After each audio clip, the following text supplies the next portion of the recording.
গল্পটার নাম হচ্ছে আল মুতাকাল্লিমাতু বিল কোরআন, মানে যে নারী সবসময় শুধু কোরআন দিয়ে কথা বলে। আব্দুল্লাহ ইবনে মুবারক অনেক বড় মুহাদ্দিস, হজ করে ফিরতেছেন, হঠাৎ দেখেন এক বৃদ্ধা মহিলা, বয়স্ক মহিলা চাদর গায়ে দিয়ে শুয়ে আছে।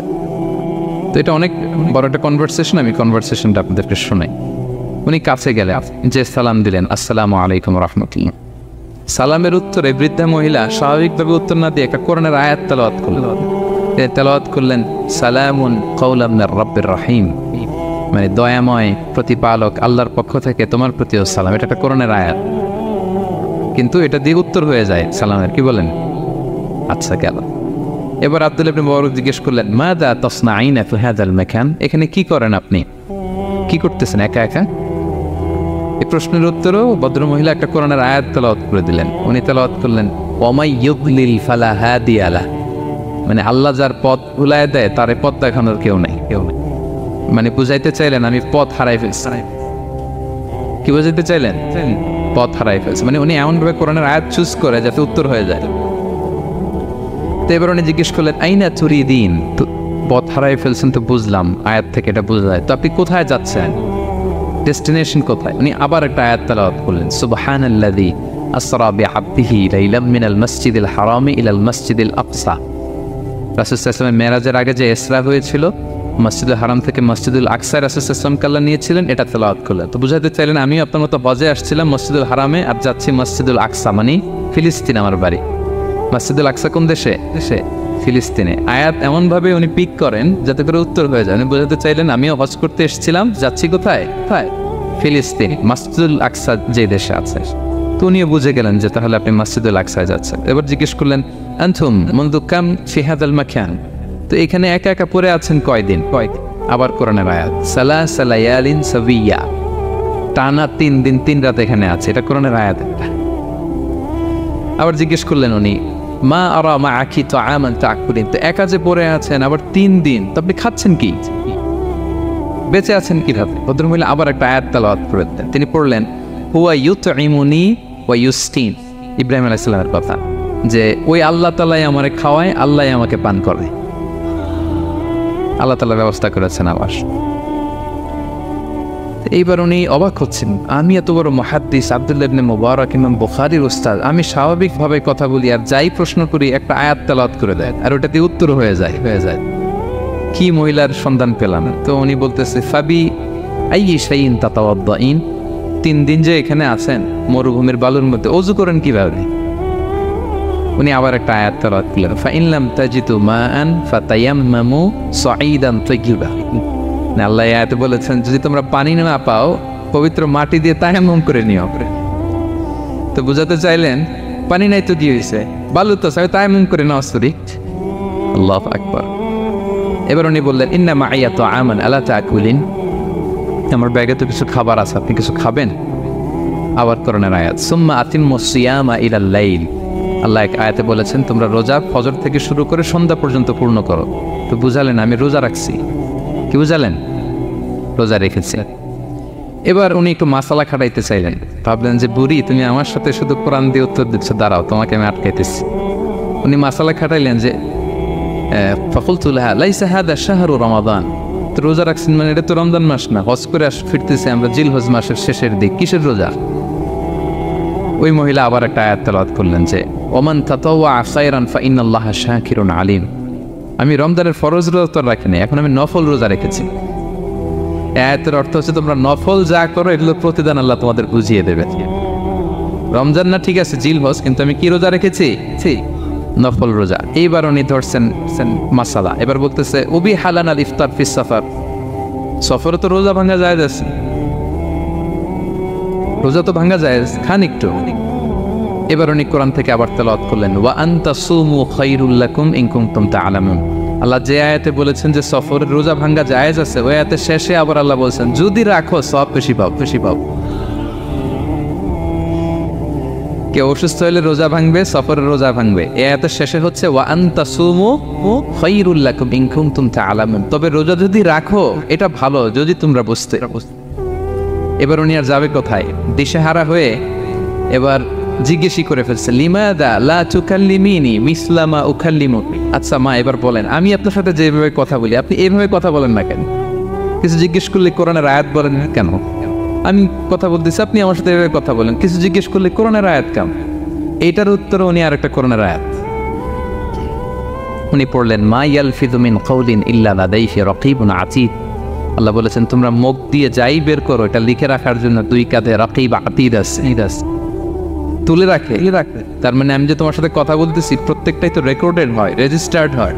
সো এমন কিছু বলি যেটাতে সওয়াব হয়, যেটাতে ভুল না হয়। আল্লাহু আকবার, সুবহানাল্লাহ। কি নারী ছিল, কেমন নারী তিনি ছিলেন? কি পুরো ঘটনাটা শুনবেন? হ্যাঁ, শেষ করবো ঘটনাটা। আচ্ছা, তো উনি অবাক হলেন যে কি মহিলা, এরকম মহিয়সী গরিয়সী নারীও পৃথিবীতে আছে। তিনি বললেন, ঠিক আছে মা, আপনি যেহেতু পথ হারাই ফেলছেন, আমার ওটটাকে আমি নিয়ে আসি। ফাহাল্লাকা আন আহমিলুকি আলা নাফাতি হাদিহি ফাতুদরিকিল কাফেলা। আমার ওটটা নিয়ে আসি, ওটে বসেন, আমি আপনাকে এগিয়ে দিয়ে কাফেলাতে যুক্ত করে দেই। আপনি কি রাজি আমার ওটে বসবেন? আবার কোরআনের আয়াত, ওমা তাফআলু মিন খাইরিন ফাইনাল্লাহা বিহি আলিম। তোমরা যত ভালো কাজ করো আল্লাহ সেটা জানেন, মানে তোমার এই ভালো কাজ আল্লাহ জানেন, আল্লাহ এর প্রতিদান দিবেন। কলা ফানাফতু নাকাতি, আমি ওট বসালাম এবং বললাম ওঠেন। উনি যখন উঠতেছে আমি এভাবে তাকায় আছি। তা আমি যে তাকায় আছি, উনি একটা আয়াত তেলাওয়াত করলেন যে কুল্লিল মুমিনিনা ইয়াগুদ্দু মিন আবসারিহিম। এর অর্থ হচ্ছে, নবী হে, মুমিনদেরকে বলুন তারা যেন পরনারী দেখে তাকায় না থাকে, চোখ যেন নিচে রাখে, তারা যেন চক্ষু অবনমিত করে। মানে বুঝাতে চাইলেন যে আমি তো বেগানা নারী, পরনারী, তা আমি ওটে উঠতেছি, আপনি তাকায়। সে হয়তো তাকায় আছে যে বৃদ্ধা মহিলা উঠতে যদি কষ্ট হয় পড়ে যায়। তো উনি যখন দেখতেছেন তাকায় আছে, উনি বলতেছে ফুল্লিল মুমিনিনা ইয়াগুদ্দু মিন আবসারিহিম। নবী হে, বলুন বিশ্বাসীদের তারা যেন চোখ নিচের দিকে করে রাখে। তো উনি লজ্জা পেয়ে গেলেন। ফাকাদাতু বাসারি, আমি লজ্জায় চোখ নামালাম। এরপর আমি বললাম ইরকাবি ওয়াকাদ আকালতু নাকাতি, ওঠেন। আমি এবার ওটের রশি ধরে টানতে আরম্ভ করলেন। ভদ্রমহিলা উঠেই আবার কোরআনের আয়াত পড়লেন, যেটা আমরা গাড়িতে বা কোনো বাহনে উঠলে পড়ে। তিনি পড়তে আরম্ভ করলেন, সুবহানাল্লাযী সাখখারা লানা হাযা ওয়া মা কুন্না লাহু মুকরিনিন ওয়া ইন্না ইলা রাব্বিনা লামুনকালিবুন। প্রশংসা সে আল্লাহ, যে আল্লাহ এই বাহনকে আমাদের জন্য বশীভূত করে দিয়েছেন। তিনি বশীভূত না করলে আমরা তো এটাকে বশীভূত করতে পারতাম না। আপনারা যখন গাড়ি স্টার্ট দিবেন এই দোয়াটা পড়েন তো আপনারা। গাড়ি স্টার্ট দিলে, বিমানে উঠলে, ঘোড়ায় উঠলে, যে কোনো বাহনে উঠলে এটা পড়তে হয়, কোরআনের আয়াত। তো এই বললেন, আমি এবার উঠলাম, ওটের জিমাম ধরে টানতে লাগলাম না, আর একটু হই হই শব্দে ওট চালাতে লাগলাম যাতে করে তাড়াতাড়ি যাওয়া যায়। উনি কোরআনের আয়াত বললেন, ওয়াকসিদ ফি মাশিক ওয়াগদুদ মিন সাওতিক। কোরআনের আয়াত মানে তোমার চলার ক্ষেত্রে তুমি মধ্যম পন্থা অবলম্বন করো, আর গলার সাউন্ডটা আর একটু ছোট করো। এটা কিন্তু লোকমান হাকিম তার ছেলেকে বলেছিলেন যে বাবা, তুমি যখন হাঁটবে মধ্যম পন্থায় হাঁটবে, আর শাউট করবে না, নয়েজ করবে, কণ্ঠটাকে নিচু করবে। এই আয়াতটা উনি পড়ে দিলাম। মানে বুঝাতে চাইলেন আপনি হাজি মানুষ, ফস করে আসছেন, এইভাবে যাচ্ছেন কেন? আপনি স্লোলি যান। ফাজাআলতু আমশি রুয়াইদান ওয়া আতারান্নামু বিশ-শা'র। এরপর আমি আস্তে আস্তে যেতে লাগলাম আর কবিতা আবৃত্তি করতে লাগলাম। আরবদের অভ্যাস ছিল, তারা শত শত লাইন কবিতা মুখস্থ পারত। দিনকে দিন মরুভূমিতে চড়তো আর কবিতা পড়তে। তা আমি কবিতা গুনগুন করে কবিতা পড়তেছি আর যাচ্ছি। এই মহিলা পিছন থেকে আয়াত তেলাওয়াত করলেন আবার, ফাকরাউ মা তায়াসসারা মিনাল কুরআন। মানে কোরআনের যেখান দিয়ে সহজ লাগে ওইখান দিয়ে পড়েন। মানে বুঝাতে চাইলেন কবিতা বললে কি লাভ, আপনি কোরআন পড়েন। উনি আবার লজ্জা পেয়ে কোরআন পড়তে আরম্ভ করলেন। এবার যেতে যে কাফেলা থেকে উনি মিসিং, যে ক্যারাভ্যান থেকে মিসিং, ওই ক্যারাভ্যানের সাথে যুক্ত হলেন। এবার জিজ্ঞেস করলেন যে হাদিহিল কাফেলা মান লাকি ফিহা, এই তো আপনার কাফেলা, এখানে কে আছে আপনার? কেউ আছে? আবার কোরআনের আয়াত, আল মাল ওয়াল বানুনা জিনাতুল হায়াতিদ দুনিয়া, অর্থাৎ সম্পদ, সন্তান, এগুলো আল্লাহর দেয়া নেয়ামত। এটা দিয়ে বুঝাতে চাইলেন হ্যাঁ আমার কিছু সন্তানাদি আছে। উনি বুঝতে পারলেন, ফাআলিমতু আন্না লাহা আওলাদান ফিহা, আমি বুঝলাম যে ওনার সন্তান এখানে আছে। এবার একটা চান্স পেয়ে গেছে আব্দুল্লাহ ইবনে মুবারক। কি পেয়ে গেছে? উনি মনে মনে ভাবলেন ওনার ছেলেদের নাম কি, এটা জিজ্ঞেস করি, তাইলে তার উত্তর দিতে পারবে না। সুন্দর না প্রশ্নটা? এবার উনি বলতেছে, ফাকুলতু লাহা মা আসমাউ আওলাদি, মা এবার একটু বলেন তো আপনার ছেলেগুলোর নাম কি? কে জিজ্ঞেস করলেন? এটা তো আর নান্টু বল্টু সল্টু তো আর কোরআনে পাওয়া যায় না। আমরা নাম রাখি কি? সল্টু বল্টু কোরআনে আছে? নাই। তো উনি এবার চান্স নিলেন, এবার জিজ্ঞেস করি আপনার ছেলের নাম কি? এইবার আর উত্তর থাকবে না, অনেকক্ষণ আমার সাথে এক করছে না। তো জিজ্ঞেস করতেছে লাহা ওয়ামা আসমা ও আউলাদিক আদিক, আপনার ছেলেদের নাম কি একটু বলেন তো। এই প্রশ্নের উত্তরে উনি 3টা আয়াত তেলাওয়াত করতেন। এতক্ষণ তো একটা, এখন কয়টা? এখন 3 নম্বর গিয়ারে চালাইতেছে। উনি প্রথম আয়াত তেলাওয়াত করলেন ওয়াত্তাখাযাল্লাহু ইব্রাহিমা খলিলা, এরপরে বললেন ওয়াকাল্লামাল্লাহু মূসা তাকলিমা, সবশেষে বললেন ইয়া ইয়াহইয়া খুযিল কিতাবা বিকুওয়া। আল্লাহু আকবার। আমি ইব্রাহিমকে খলিল হিসেবে নিয়েছি, মূসাকে কালিমুল্লাহ বানিয়েছি, এবং ইয়াহইয়াকে বলেছি হে ইয়াহইয়া তুমি তাওরাত কিতাবকে শক্ত করে ধরো। তার মানে বোঝাতে চাইলেন আমার বড় ছেলের নাম ইব্রাহিম, পরের ছেলের নাম মূসা, ছোট ছেলের নাম ইয়াহইয়া। সুবহানাল্লাহ পড়বেন না? কি নারী ছিলেন। কোরআনের বাইরে যেন যাওয়া না লাগে, কোরআন থেকে ছেলেদের নাম চুজ করে রাখছেন। ছেলেদেরকে ডাকলে এই নামেই ডাকেন। এরপর ছেলেদেরকে ডাকলেন কোরআনের আয়াত পড়ে ফাবআসু আহাদাকুম বিওয়ারিকিকুম হাযিহি ইলাল মাদিনাতি ফালইয়ানজুর আইয়ুহা আসকা তুআমান ফালইয়াতিকুম বিরিজকিম মিন। এটা সূরা কাহাফের একটা আয়াত। গুহাবাসী 7 জন যুবক যখন ঘুমিয়ে পড়েছিল, 309 বছর পরে যখন জেগেছিল, একজনকে টাকা দিয়ে বলেছিল যাও তুমি কিছু খাবার নিয়ে আসো। এই আয়াত বুঝাইয়া তিনি ছেলেদের বুঝাইলেন যে মেহমান আসছে, কিছু নিয়ে আসো খাবার, ওনারা খাওয়াইতে হবে। উনি অনেক হেল্প করছে আমাকে। তো ছেলেরা খাবার নিয়ে আসলো। খাবার দেওয়ার পরে মহিলা আবার কোরআনের আয়াত কুলু ওয়াশরাবু হানিআম বিমা আসলাফতুম ফিল আইয়ামিল খালিয়া। এটা আসলে আল্লাহ তাআলা জান্নাতীদেরকে বলবেন। আমরা যখন জান্নাতে ঢুকবো আল্লাহ বলবে কুলু ওয়াশরাবু হানিআম বিমা আসলাফতুম ফিল আইয়ামিল খালিয়া। এই দুনিয়াতে এত জুলুম নির্যাতনের শিকার হয়েছে, এত নেক কাজ করেছো, প্রতিদান হিসেবে আজকে জান্নাতের এই নাজ নেয়ামত ভোগ করো। বৃদ্ধ মহিলা এই আয়াতটা বললেন, তার মানে মরুভূমিতে অনেক কষ্ট করেছেন আপনি আমার জন্য, এখন আপনি আমার পক্ষ থেকে এই হসপিটালিটি রিসেপশন এই আপ্যায়ন গ্রহণ করুন। এবার উনি বলতে আরম্ভ করলেন, ছেলেদেরকে বললেন কুলতু আল আনা তুআমাকুম আলাইয়া হারাম। এই ছেলেরা এই খাবার আমার জন্য হারাম, হাত্তা তুখবিরুনি বিআমরিহা, যতক্ষণ না এই মহিলাকে এর হিস্ট্রি যতক্ষণ না আমার না বলো। আগে বল এই ভদ্র মহিলা কে, কি তার ঘটনা। যতই দেখছি অবাক হচ্ছি, যতই শুনছি অবাক হচ্ছি। কে সে? যাই বলি শুধু কোরআন দিয়ে বলে, ঘটনাটা কি? এবার ছেলেরা বলল ফাফলু হাযিহি উম্মুনা, ইনি আমাদের মা। লাহা আরবাউনা সানা, ওনার বয়স 40 বছর। লাম তাতাকাল্লাম ইল্লা বিল কুরআন, জীবনে কোনোদিন কোরআন ছাড়া মুখ দিয়ে অন্য কোনো কথা বলে নাই। মাখাফাতা আন তাযিল্লা ফায়াসখাতা আলাইহির রহমান, এই ভয়ে যে কোন কথায় আল্লাহ আবার নারাজ হয়ে যায়, আমার কোন কথায় আবার কোন ভুল হয়ে যায়, আমার কোন কথায় আবার রহমান আমার উপর নারাজ হয়ে যায়। এজন্য আমরা আমাদের জন্মের পরে জীবনে আমার মাকে কোরআন ছাড়া কোনো কথা বলতে শুনিনি। অবাক হলেন আব্দুল্লাহ ইবনে মুবারক, ইমাম বুখারীর উস্তাদ। উনি খাবার হাতে নিয়ে এবার বললেন যে উনি তো অনেক আয়াত বললো, এবার আমি একটা আয়াত পড়ি। খাবারটা নিয়ে উনি পড়তে আরম্ভ করলেন। ফাকুলতু, উনি বললেন, আমি বললাম যালিকা ফাদলুল্লাহি ইউতিহি মাইয়াশা, এটা আল্লাহর বিশেষ অনুগ্রহ, ফজল। এটা আল্লাহ সবাইরে দেয়, যাকে চায় তাকে দেয়। সুবহানাল্লাহ পড়ে। এটা আল্লাহর বিশেষ অনুগ্রহ, তিনি সবাইকে দান করেন না, যাকে চান তাকে দেন। তোমাদের মা অনেক মহিয়সী গরিয়সী একজন মাতা তোমরা পেয়েছো। আল্লাহ তাআলা বলছেন ইন্না নাহনু নাযালনা যিকরা ওয়া ইন্না লাহু লাহাফিযুন, নিশ্চয় আমি এই জিকিরকে মানে কোরআনকে নাজিল করেছি, আমি এই কোরআনকে সংরক্ষণ করব। তাহলে কোরআনের একটা নাম পেলাম আল কিতাব, একটা নাম পেলাম আল ফুরকান, একটা নাম পেলাম কি জিকির। এরকম অনেকগুলো নাম কোরআনের আছে। শুনেছি শুধু আমি সূরাতুল হাশরের 21 নম্বর আয়াত তেলাওয়াত করেছি। এখানে আল্লাহ তাআলা ইরশাদ করছেন যে এই কোরআনকে যদি আমি পাহাড়ের উপর নাজিল করতাম, লাউ আনজালনা হাযাল কুরআনা আলা জাবালিন লারাআইতাহু খাশিআম মুতাসাদ্দিআম মিন খাশিয়াতিল্লাহ। নবী হে, কোরআনকে যদি আমি পাহাড়ের উপর নাজিল করতাম, আপনি দেখতেন আল্লাহর ভয়ে এই পাহাড় ভেঙে চুরে খান হয়ে যেত। এটা এত গরু ভার একটা বাণী কোরআন আল কারীম। পাহাড় ভেঙে যেত। পাহাড় কি চারটেখানে কথা? সুবিশাল পাহাড় আল্লাহ তাআলা পৃথিবীতে সৃষ্টি করে রেখেছেন। আপনারা আলাস্কা পর্বতমালার নাম শুনেছেন? Alaska range located in USA. যুক্তরাষ্ট্রে একটা মাউন্টেন রেঞ্জ আছে, এটা 600 মাইল লম্বা। কয়শো মাইল? পুরোটাই পাহাড়।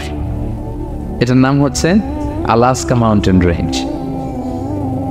ইউরোপে একটা মাউন্টেন রেঞ্জ আছে, এটার নাম হচ্ছে আল্পস মাউন্টেন রেঞ্জ, এটা 750 মাইল লম্বা। নেপালে একটা পাহাড় আছে, এটার নাম মাউন্ট এভারেস্ট, এটা 8829 মিটার উঁচু। আল্লাহ বলেন এই বিশাল বিশাল পাহাড় আরব বিশ্বে অনেক বড় পাহাড় আছে, তুর পাহাড়ের চূড়ায় আমি উঠেছিলাম, আরব বিশ্বের সবচেয়ে বড় পাহাড়, মাউন্টেন রেঞ্জ। আল্লাহ বলেন এই কোরআনকে যদি আমি তোমাদের উপর নাজিল না করে পাহাড়ের উপর নাজিল করতাম, আলাস্কার উপর নাজিল করতাম, আলপস পর্বতমালায় নাজিল করতাম, তুর পাহাড়ে যদি নাজিল করতাম, মাউন্ট এভারেস্টের উপর যদি নাজিল করতাম, তাহলে নবী আপনি দেখতেন আল্লাহর ভয়ে এই পাহাড়গুলো ভেঙে চূর্ণ বিচূর্ণ হয়ে যেত। কিন্তু সেই কোরআন আল্লাহ কাদের উপর নাজিল করেছেন? আমাদের উপর। সো হিউজ রেসপন্সিবিলিটি, অনেক বড় দায়িত্ব। এই কোরআনকে আমরা বুঝি কিনা, কোরআনকে মানি কিনা, কোরআনের আইন সমাজে চাই কিনা, this is the burning question.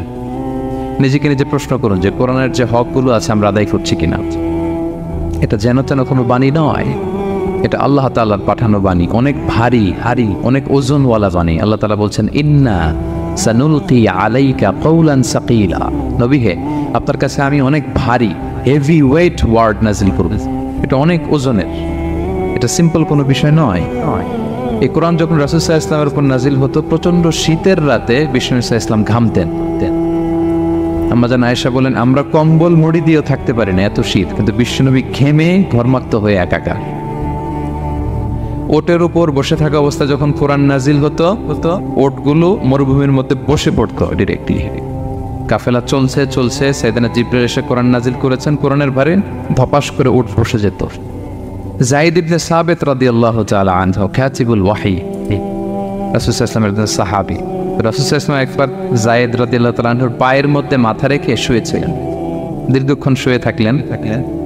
Zayed রাদিয়াল্লাহু তাআলা আনহু বলছেন আমার কোনো কষ্টই হচ্ছে না। হঠাৎ করে কোরআন নাজিল হতে লাগলো। কি নাজিল হতে লাগলো? কোরআন। যায়েদ রাদিয়াল্লাহু তাআলা আনহু বলেন দীর্ঘক্ষণ রাসূল সাল্লাল্লাহু আলাইহি ওয়াসাল্লাম আমার পায়ের উপর মাথা রেখে শুয়ে আছেন, কিন্তু আমি টেরই পাচ্ছি না। কিন্তু যখন কোরআন নাজিল হতে লাগলো মনে হলো যে আমার পাটা ভেঙে খান হয়ে যাবে। রাসূল সাল্লাল্লাহু আলাইহি ওয়াসাল্লামের মাথার ওজন এত বেড়ে গেল, আমি আর রাসূল সাল্লাল্লাহু আলাইহি ওয়াসাল্লামকে রাখতেই পারছি না আমার পায়ের উপর। ইন্না সানুলকি আলাইকা কওলান সাকিলা, নবী হে আমি অনেক ভারী হেভি ওয়েট ওয়ার্ডের কোরআন আপনার কাছে নাজিল করব। সো কোরআনটা এটা অনেক সম্মানিত একটা বাণী, আল্লাহ তাআলার বাণী, অনেক ভারী একটা বাণী। এটা পাহাড় সইতে পারে না, পাহাড় ভেঙে চূর্ণ বিচূর্ণ হয়ে যেত, সে কোরআনকে আল্লাহ তাআলা আমাদের উপর নাজিল করেছেন। সো আমাদের হিউজ রেসপন্সিবিলিটি, অনেক বড় দায়িত্ব যে এই কোরআনকে মেনে চলা, কোরআন পড়তে জানা, কোরআনের অর্থ বোঝা এবং কোরআনের নীতিমালাগুলো আমাদের সমাজে বাস্তবায়ন করা। তো আমরা বলেছি যে আমরা কোরআন দিয়ে আজকে কোরআনের পরিচয় নিব। কোরআনকে জিজ্ঞেস করবো যে কোরআন তুমি তোমার পরিচয় দাও। আমরা কিছু প্রশ্ন করবো, দেখবেন কোরআন অবলীলায় উত্তর দিয়ে দিচ্ছে। আমরা যদি কোরআনকে জিজ্ঞেস করি যে কোরআন তুমি যে পৃথিবীতে এসেছো তোমার হিস্ট্রিটা বলো, কবে আসলা, কবে নাজিল হয়েছ? কোরআন বলবে শাহরু রমাদান আল্লাযী উনজিলা ফীহিল কুরআন, আমি রমাদান মাসে এসেছি, জান্নাতুন মাসে আসি। কোরআনকে যদি আমরা প্রশ্ন করি যে কোরআন রমাদান তো 29 দিন বা 30 দিন, তো এই 30 দিনের বা 30 রাতের কোন দিন বা কোন রাতে এসেছ? কোরআন বলবে ইন্না আনজালনাহু ফি লাইলাতুল কদর, আমি কদরের রাতে এসেছি। সুবহানাল্লাহ বিহামদি। ওমা আদরাকা মা লাইলাতুল কদর, কে তোমাকে জানাবে কদর কি? লাইলাতুল কদরি খায়রুম মিন আলফি শাহর, কদরের রাত 1000 মাসের চেয়েও সেরা। রাসূল সাল্লাল্লাহু আলাইহি ওয়াসাল্লাম আফসোস করতেছেন, আল্লাহ বনি ইসরাইলের লোকেরা হায়াত পাইছে 1000 বছর 1500 বছর, এত ইবাদত করছে, আমার গুনাহগার উম্মতের কি হবে? আমার গুনাহগার উম্মত তো 60-70 এর মধ্যে মরে শেষ। আমার উম্মতি মা বাইনা 60 ইলা 70, আমাদের গড় বয়স কত? 60 থেকে 70। আল্লাহ বলেন চিন্তা করো না, লাইলাতুল কদর খায়রুম মিন আলফি শাহর, তোমার গুনাহগার উম্মতের জন্য আমি কদরের রাত দিয়েছি, 1000 মাসের চেয়ে সেরা। তাহলে কোরআনের হিস্ট্রি আমরা জেনে গেলাম। রমাদানে আসছে, রমাদানের কোন রাতে আসছে? এখন যদি জিজ্ঞেস করি তুমি কি একা একা আসছো না কেউ নিয়ে আসছে তোমাকে, এবার কি উত্তর পাওয়া যাবে? এই প্রশ্নের উত্তরে কোরআন আমাদেরকে জানায় যে আমি একা আসি না। নাযালা বিহির রূহুল আমিন, রূহুল আমিন হচ্ছে জিবরাইল আলাইহিস সালামের একটা নাম, বিশ্বস্ত আত্মা। রূহুল আমিনের সাথে আমি এসেছি, সবচাইতে বিশ্বস্ত, যেহেতু এটা আল্লাহর বাণী। এটা আসার সময় যদি অন্যের কথা ঢুকায় দেয় তাহলে ভেজাল আছে না নাই? আমিন, বিশ্বস্ততার সাথে যে পৌঁছে দিবে, বাণী বাহকের কাজ করবে, এরকম সবচাইতে বিশ্বস্ত ফেরেশতা জিবরাইলকে দিয়ে আমি পাঠিয়েছি। তাহলে কোরআন একা আসে, সবচাইতে শক্তিশালী ফেরেশতা। জিবরাইল আলাইহিস সালামের লাহু সিত্তু মিআতু জানা, 600 পাখা, 600 পাখা সব নবীদের কাছে এসেছেন ওহী নিয়ে। এরকম একজন ফেরেশতা দিয়ে কোরআনকে পাঠানো হয়েছে। এবার যদি জিজ্ঞেস করি যে কোন ভাষায় তোমাকে নাজিল করা হয়েছে বলো, আছে এটা কোরআনে? কোরআন আমাদেরকে জানাচ্ছে ইন্না আনসালনাহু কুরআনান আরাবিয়ান লাআল্লাকুম তাআকিলুন, নিশ্চয় আমি কোরআনকে আরবি ভাষায় নাজিল করেছি যাতে তোমরা বোঝো। সুস্পষ্ট আরবি ভাষায় এই কোরআনকে আল্লাহ তাআলা নাজিল করেছেন। তাহলে হিস্ট্রি আমরা জানতেছি ধীরে ধীরে, না? রমাদানে আসলো, কদরে আসলো, একা আসে নাই, জিবরাইল আলাইহিস সালামের সাথে আসলো, আরবি ভাষায় নাজিল হলো। এবার যদি জিজ্ঞেস করি যে তুমি যে আসলা, তোমাকে যে আমাদের তেলাওয়াত করতে হবে, তো এই তেলাওয়াত করার গাইডলাইনটা কি, কিভাবে তেলাওয়াত করব, তেলাওয়াত করার সিস্টেমটা কি, এটা যদি আমাদেরকে একটু বলতে। তো কোরআন এই প্রশ্নের উত্তরে প্রথমে আমাদেরকে বলে যে আমাকে যদি আবৃত্তি করতে চাও, তেলাওয়াত করতে চাও, প্রথম গাইডলাইন হচ্ছে লা ইয়ামাসসুহু ইল্লাল মুতাহহারুন। এর অর্থ হচ্ছে পবিত্র ছাড়া কেউ এই কোরআনকে স্পর্শ করতে পারে না। যদিও এটা দিয়ে লাউহে মাহফুজের কথা বলা হয়েছে, ফেরেশতাদের কথা, কিন্তু বিষ্ণু বলেছেন লা ইয়ামাসসুহু ইল্লা তাহির, পবিত্রতা ছাড়া কোরআন ধরা যায় না। তাহলে কোরআন তেলাওয়াতের প্রথম গাইডলাইন কি? পবিত্রতা, ওযু করতে হবে। Don't touch me without ablution. কোরআন আপনাকে অর্ডার করবে ওযু ছাড়া আমাকে টাচ করা যাবে না। আচ্ছা, ওযু করলেন, তারপরে কি শুরু করে দিতে পারবেন? না। কোরআন বলে ফাইদা ক্রাতাল কুরআনা ফাস্তাইদ বিল্লাহি মিনাশ শাইতানির রাজিম। কোরআন পড়ার আগে তোমার যে সুস্পষ্ট দুশমন ওই শয়তানের ব্যাপারে আল্লাহর কাছে পানাহ চেয়ে নাও। মানে পড়ো আউযু বিল্লাহি মিনাশ শাইতানির রাজিম বিসমিল্লাহির রহমানির রহিম। তাহলে ওযু করলেন, আউযু বিল্লাহ বললেন, বিসমিল্লাহ বললেন। এবার কি করতে হবে? এবার কোরআন বলছে যেমন মনে চায় তেমন পড়া যাবে না। তুমি গানের সুরে, ব্যান্ডের সুরে, হিপ হপ সুরে কোরআন পড়বা, এটা আল্লাহ কবুল করবে না। কোরআন বলছে ওয়ারাত্তিলিল কুরআনা তারতিলা, তারতিলের সাথে কোরআন পড়তে হবে, ধীর স্থির ভাবে কোরআন পড়তে হবে। তারতিল, আপনারা যারা কোরআন পড়বেন তারতিলের সাথে পড়বেন। What is তারতিল? আনাস রাদিয়াল্লাহু তাআলা আনহুকে জিজ্ঞেস করা হয়েছিল তারতিল কি, নবী কিভাবে তেলাওয়াত করতেন? তিনি বলেছিলেন ইয়ামুদ্দু বিহা সাওতাহু মাদ্দান। বিষ্ণু সাল্লাল্লাহু আলাইহি ওয়াসাল্লাম প্রতিটি আয়াত টেনে টেনে পড়তেন। কিভাবে? টেনে টেনে পড়তেন। আবার বিষ্ণু সাল্লাল্লাহু আলাইহি ওয়াসাল্লামের স্ত্রী উম্মে সালামা রাদিয়াল্লাহু তাআলা আনহা, তিনি বলতেন ইয়াকাত্তিউ কিরাআতাহু আয়াতান আয়াতান। বিষ্ণু সাল্লাল্লাহু আলাইহি ওয়াসাল্লাম প্রতিটি আয়াত শেষে থামতেন, এক আয়াত পড়ে থেমে আরেক আয়াত, আবার থেমে আরেক আয়াত। আলহামদুলিল্লাহি রাব্বিল আলামিন আর রহমানির রহিম মালিকি ইয়াউমিদ্দিন। দেখেন, টেনে টেনেও পড়লাম, আবার প্রতিটা আয়াত শেষে থামলাম। This is তারতিল। ওয়ারাত্তিলিল কুরআনা তারতিলা। এভাবে টেনে টেনে প্রতি আয়াত শেষে থেমে থেমে পড়ার নাম তারতিল। এভাবে পড়তে হবে। তো পড়ার গাইডলাইন কি বললাম? প্রথমে কি করতে হবে? ওযু করতে হবে, পবিত্রতা। এরপরে আউযু বিল্লাহ, বিসমিল্লাহ পড়তে হবে। এরপরে কিভাবে পড়তে হবে? তারতিলের সাথে। কথা কি বুঝতে পারতেছেন সবাই? বিরক্ত হচ্ছেন না তো আপনারা? আচ্ছা, মুভিং অন। এরপর যদি বলি যে ঠিক আছে ওযু করলাম, আউযু বিল্লাহ বিসমিল্লাহ বললাম, তারতিলের সাথে পড়বো, তো কোত্থেকে পড়বো? সূরা তো 114টা, পারা তো 30টা। কোন দিক থেকে? শুরু থেকে না মিডল থেকে না শেষ থেকে? দেখেন কোরআন কি বলে। কোরআন বলে ফাকরাউ মা তায়াসসারা মিনাল কুরআন। যেখান থেকে সহজ লাগে ওইখান থেকে পড়ো, যেখান থেকে। এই যে আমরা একটু পরে মাগরিবের সালাত পড়বো, কোনো ধরা বাঁধা এরকম গাইডলাইন আছে যে এই সূরাটাই পড়তে হবে? সূরা আর রহমান দিয়ে না পড়লে মাগরিব হবে না, বা সূরা জিলজাল দিয়ে না পড়লে মাগরিব আদায় হবে না, এরকম আছে? ফাকরাউ মা তায়াসসারা মিনাল কুরআন। যেখান দিয়ে তোমার সহজ লাগে ওইখান দিয়ে পড়ো। শুধু বড় এক আয়াত বা ছোট 3 আয়াত এই পরিমাণ হলেই হবে, যেখান থেকে মনে চায়, যে কোনো পারা, যে কোনো সূরা। আলহামদুলিল্লাহ বলে।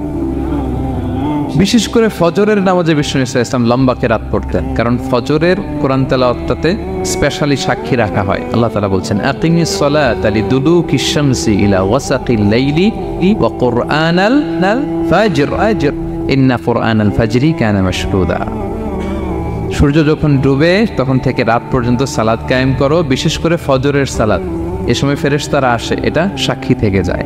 আমরা ফজরের সময় যেন লম্বা চূড়া তেলাওয়াত করি, ফজরের 2 রাকাতে আমরা লম্বা তেলাওয়াত করি। এবার কোরআনকে যদি জিজ্ঞেস করি যে কোরআন তোমার পৃথিবীতে যে এসছো, তোমার অবজেক্টিভটা কি, নাজিলের উদ্দেশ্য কি উদ্দেশ্যে আল্লাহ তাআলা পাঠিয়েছেন? কোরআন আমাদেরকে জানাচ্ছে আলিফ লাম র কিতাবুন আনজালনাহু ইলাইকা লিতুখরিজান নাসা মিনাল যুলুমাতি ইলান নূর। এই কোরআনকে আমি নাজিল করেছি যাতে অন্ধকারাচ্ছন্ন মানুষগুলোকে নবী হে আপনি আলোর দিকে নিয়ে যেতে পারেন। I have revealed this holy book to you in order to lead the mankind out of darkness into the light. কোরআন আমাদেরকে আলোর দিকে নেয়। কিসের দিকে নেয়? আলোর পথ দেখায়, মুক্তির পথ দেখায়। তো মুক্তির জন্য আমি এই কোরআনকে পাঠিয়েছি। এবং কোরআন পাঠিয়ে আল্লাহ তাআলা গোটা বিশ্ববাসীকে চ্যালেঞ্জ করেছেন যে পারলে এরকম আরেকটা কোরআন বের করে আনে, লিখে আনে। পারবে নাকি গোটা বিশ্বের সবাই মিলে? আমরা যখন বই লিখি, বইয়ের ভূমিকাতে লিখি যে মানবিক দুর্বলতার কারণে বা আমার জ্ঞানের কমতির কারণে কিছু ভুল হতে পারে বা টাইপো মিস্টেক হতে পারে, কেউ যদি আমাদের ভুলগুলো ধরিয়ে দেন আমরা শুদ্ধ করে নিব। প্রত্যেক লেখক লেখে যে আমার 3টা বই বেরোয়েছে, আমি এটা লিখছি শেষে, যে কিছু টাইপো মিস্টেক হতে পারে বা আমার ভুল হতে পারে, জানালে আমি পরবর্তী সংস্করণে কি করব? শুধরে নিব। কিন্তু কোরআন ব্যতিক্রম। সব লেখক বলে ভুল থাকলে বইলাম, কোরআন বলে পারলে ভুল খুঁজে বের করো। কোরআন শুরুতেই বলতেছে যালিকাল কিতাব লা রাইবা ফি, this is the book, the most authentic and original book in the world, whereof there is no doubt in it, এর মধ্যে কোনো সন্দেহের অবকাশ নাই। পারলে ভুল খুঁজে বের করে দেখাও। তার মানে গোটা বিশ্ববাসীকে আল্লাহ তাআলা চ্যালেঞ্জ ছুড়ে দিয়েছেন। চ্যালেঞ্জ দিয়ে বলেছেন ওয়া ইন কুনতুম ফি রাইবিম মিম্মা নাযালনা আলা আবদিনা ফাতু বিসূরাতিন মিন মিসলি ওয়াদউ শুহাদাআকুম মিন দুনিল্লাহি ইন কুনতুম সাদিকিন। যদি মনে করো যে কোরআন বিশ্বনবী বানিয়েছে, যদি সন্দেহ করো আমার বান্দা মুহাম্মদের উপর যে কোরআন নাজিল করেছে এটা যদি তার বানানো মনে করো, পারলে আরেকটা বানায় নিয়ে আসো। পারে নাই।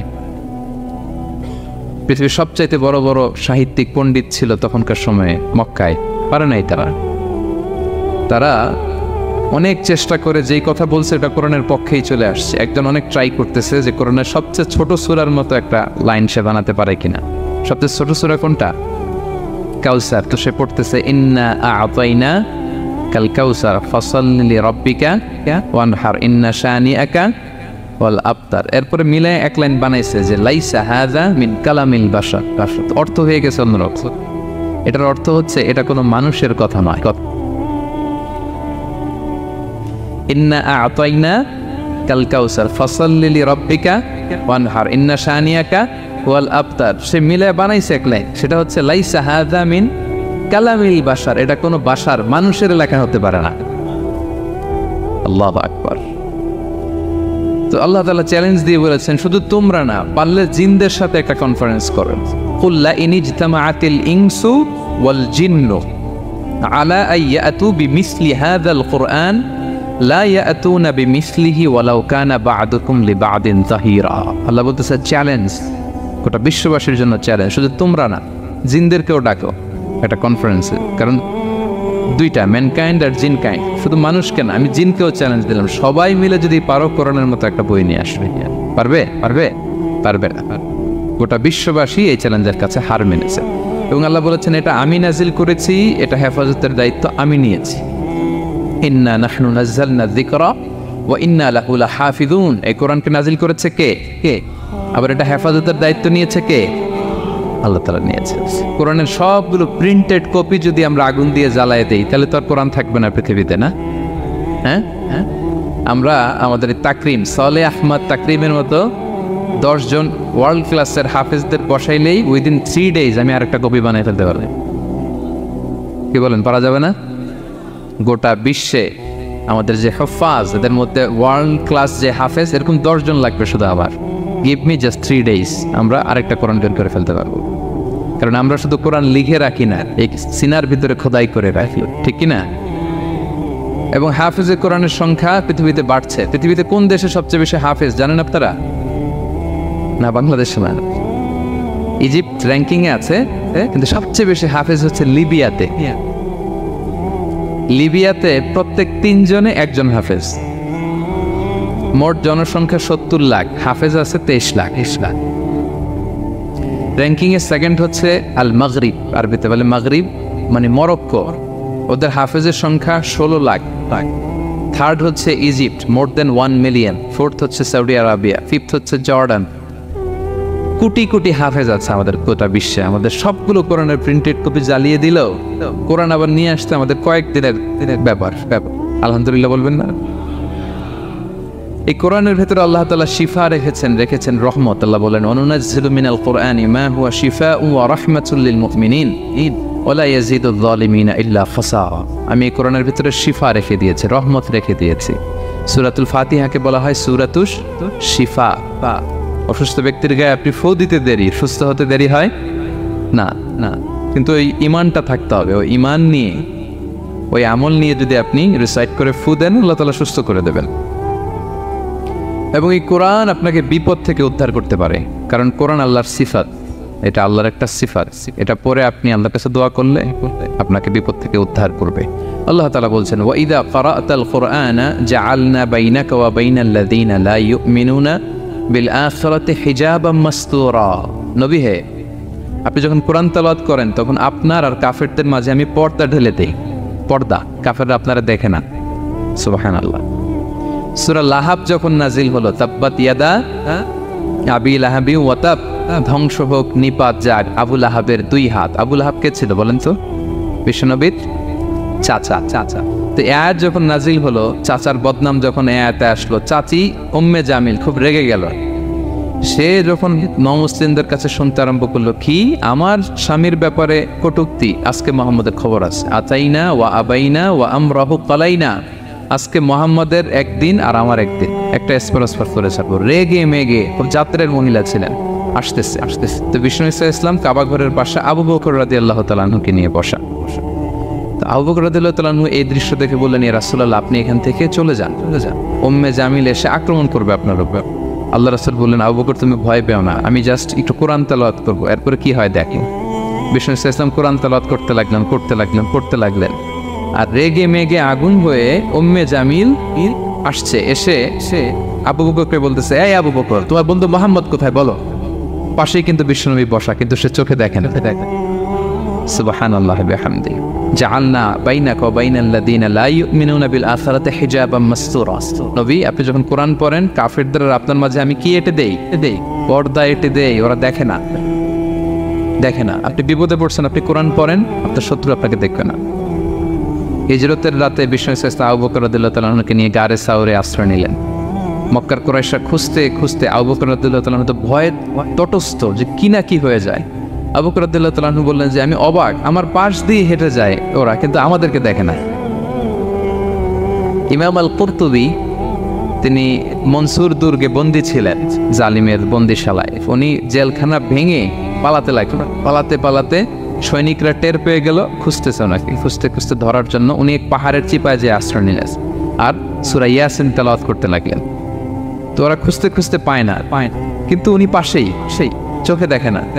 তো উনি বললেন যে হঠাৎ এক সৈনিক সে ইউরিন পাস করতে লাগলো দাঁড়িয়ে, মানে প্রস্রাব করতে লাগলো। তার প্রস্রাবের ছিটে ফোঁটা আমার গায়েও লাগতেছে, কিন্তু সে আমারে দেখেন। সুবহানাল্লাহ পড়বেন না? জাআলনা বাইনাকা ওয়া বাইনাল লাযীনা লা ইউমিনুনা বিল আখিরাতি হিজাবাম মাসতুরা। নবী হে, যখন কোরআন পড়বেন, আপনার আর কাফেরের মাঝে আমি কি এঁটে দেই? পর্দা এঁটে দেই। আমি নিজেও এটার অনেক প্রমাণ পেয়েছি। আমি বাংলাদেশের একটা জেলায়, চাঁদপুরের এদিকে একটা এলাকায় আমার একটা তাফসীর প্রোগ্রাম ছিল। তো একটা সময় আমি খুব প্রত্যন্ত অঞ্চলে যেতাম, রিমোট এরিয়ায়, বিল একটা গ্রাম। দাওয়াত করছে তো আমি চলে যেতাম। কোরআনের কথা আমার পৌঁছাইতে হবে সব জায়গায়। তো মাহফিল শেষে রাত 2টার দিকে আমরা ফিরতেছি, বিল কিছু গুচ্ছ গ্রাম। হঠাৎ একটা মোড়, ওই মোড়ের ওইখানে দেখি একটা গাছপালা আছে। এটার মানে হচ্ছে আশেপাশে ডাকাত আছে, ওখানে ডাকাতি এরকম হয় আর কি। বিল এরিয়াতে গাছ ফেলে রাখেন, তো গাছ থাকলে তো আর কোনো সিএনজি প্রাইভেট কার কিছুই যাবে না। তাই বুঝতে পারলাম যে এটা তো ডাকাতের কাজ। আমি সূরা ইয়াসিন তেলাওয়াত শুরু করে দিলাম। বিপদে বলে সূরা ইয়াসিনের প্রথম 9 আয়াত, এই 9 আয়াত পড়তে আরম্ভ করলাম। ড্রাইভারকে বললাম একটু করে পেছ। তো টর্চ মারতেছে বিল থেকে, মানে ওরা তো ওখানে উৎপেতে আছে। আমি পড়তেছি, কিছুক্ষণ পরে ডাকাত নিজে এসে গাছ সরাই দিয়ে বলতেছে যান। মানে ও কি করবে ও নিজেও বুঝতেছে, ও যে কি করবে, ও কি করতে হবে, ওটা মানে বুদ্ধিজ্ঞান সে হারাই ফেলেছে। সে শুধু গাছটা সরালো, বলতেছে যান, এই চলে গেলাম। এটা আমার নিজের প্রমাণ, হয়তো কোথাও বলি নাই, আজকে প্রসঙ্গক্রমে বলা হয়ে গেল। তো এরকম বিপদে পড়লে সূরা ইয়াসিনের প্রথম কয়াত পড়বেন আপনারা। জাআলনা বাইনাকা ওয়া বাইনাল্লাযীনা লা ইউমিনুনা বিল আখিরাতি হিজাবাম মাসতুরা। আপনার আর আপনার শত্রুদের মাঝে কি হয়ে যাবে? পর্দা পড়ে যাবে, দেখবেই না আপনাকে। অনেক চেষ্টা করেছিল মক্কায় কুরাইশরা রাসূল সাল্লাল্লাহু আলাইহি ওয়াসাল্লামের এই কোরআনে বাধা দিতে, যাতে এই কোরআনের কথা শুনতে না পারে। কারণ যারাই বিশ্বনবীর কণ্ঠের তেলাওয়াত শুনতো এরাই মুগ্ধ হয়ে কালেমা পড়ে মুসলমান হয়ে যেত। তারা ডিস্টার্ব করতো কোরআনের মাহফিলে। وقال الذين كفروا لا تسمعوا لهذا القرآن والغوا فيه لعلكم تغلبون। তারা বলতো যে মুহাম্মদের কণ্ঠের কোরআন তোমরা শুনবে না, বরং ডিস্টার্ব করবে। কি করবে? তো আবু জাহেল যখন ঘোষণা দিল তখন বিশ্বনবী তেলাওয়াত করলে ওরা শীষ দিত, হুইসেল বাজাতো, মোকাআউ ওয়া তাসদিয়া, হুইসেল বাজাতো আর হাততালি দিত এরকম। তো হাততালি দিয়ে যাতে বিশ্বনবীর সাউন্ডটা অন্যরা না শোনে, বিশ্বনবীর চারদিকে ঘিরে হুইসেল মারতো আর হাততালি দিত, ডিস্টার্ব করতো যাতে না শোনে। কিন্তু এই কোরআনের বাণীটা কার? এই বাণী কি হুইসেল দিয়ে আটকানো যায়? হাততালি দিয়ে, র‍্যাপ দিয়ে, পুলিশ দিয়ে, কোনো বাধা দিয়ে আটকানো যাবে? যাবে না। পৃথিবীর কোনো শক্তি দিয়ে এটাকে আটকানো যায় না, এটা তো আল্লাহর বাণী।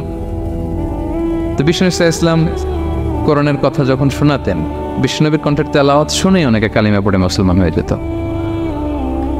তো আবু জাহেল কোনো দিশা না পেয়ে পরে মক্কার যে পার্লামেন্ট দারুন নদওয়াতে বিল উত্থাপন করলো যে আজকে থেকে মুহাম্মদের কণ্ঠের তেলাওয়াত কেউ শুনতে পারবে না, কেউ শুনতে পারবে না। তো মজার ব্যাপার হচ্ছে সবাইকে না করে লুকায় লুকায় সে নিজেই শুনতে যায়। কারণ সে তো আরব হওয়ার ফলে কোরআনের যে ভাষা শৈলী, যে প্রাঞ্জল বাক্যবিন্যাস, শব্দের বুনন, এটা শুনে সে অবাক হয়ে যায় যে এত সুন্দর বাক্যবিন্যাস কিভাবে হতে পারে। তো সবাইকে দিনের বেলা নিষেধ করে, রাত্রিবেলা বিষ্ণু ইসলাম রিভাইজ করতেন, লুকায় লুকায় ওনার ঘরের পিছনে যেয়ে শুনতো। শুধু সেই না, তার ডান হাত বা হাত ওয়ালিদ ইবনে মুগিরা, উতবা ইবনে মুগিরা, শাইবা ইবনে মুগিরা, ওয়ালিদ ইবনে মুগিরা, এরা সবাই কি করতো? লুকিয়ে লুকিয়ে কোরআন শুনতো। পরে বিশ্বনবী যখন ঘুমের প্রস্তুতি নিতেন সব ফিরে আসতো, ফিরে আসার সময় সবার দেখা হয়ে যেত। তারা লজ্জিত হতো, সবাই বলতো আবু জাহেল ঘটনা কি? দিনের বেলা তুমি শুনতে নিষেধ করো, রাতে তো তুমিই চলে আসো।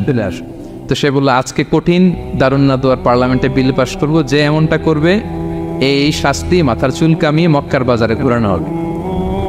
তো এই বিল যেদিন পাশ হয়েছে আবু জাহেল ওই দিন নিশ্চিত ভাবতেছে আজকে যে বিল পাস করছে কেউ তো যাবে না, আমি একটু যাই।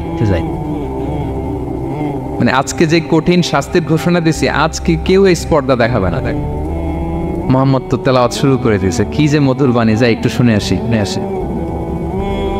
ওয়ালিদ ইবনে মুগিরারও একই প্ল্যান যে আজকে আবু জাহেল যে টাইট দিছে কেউ যাবে না, আমি একটু যাই। তো এইভাবে সবাই লুকিয়ে লুকিয়ে বিষ্ণুনবীর ওখানে যায় হাজির, মন্ত্রমুগ্ধ তেলাওয়াত শুনছে। বিষ্ণুনবীর তেলাওয়াত শেষ, ফিরে যখন আসতেছে, ফিরে আসার রাস্তায় আবার দেখা হয়ে গেছে। তো এইভাবে তারা কোরআনকে বাধা দিতে যেয়ে বারবার নিজেরা লজ্জিত হতো। এবং হজের মৌসুমে যখন ভিন দেশ থেকে লোকেরা আসতো, মক্কার যে এন্ট্রিগুলো আছে আবু জাহেল লোক বসিয়ে রাখতো, বলতো যে সবাইকে বলবা এখানে একটা উন্মাদ লোক আছে, বীর করে কি যেন বলে, নাম তার মুহাম্মদ। তোমরা হজ করতে আসো, হজ করো, জমজমের পানি খাও, সাফা মারওয়ায় দৌড়াও, কিন্তু এই মুহাম্মদের কাছেও যাওয়া, গেলেই পাগল হয়ে যাও। মানুষের একটা অভ্যাস আছে, আল ইনসানু হারিসুন আলা মা মুনিয়া, মানুষের যেটা করতে না বলা হয় বেশি, মানুষ এটা করে বেশি।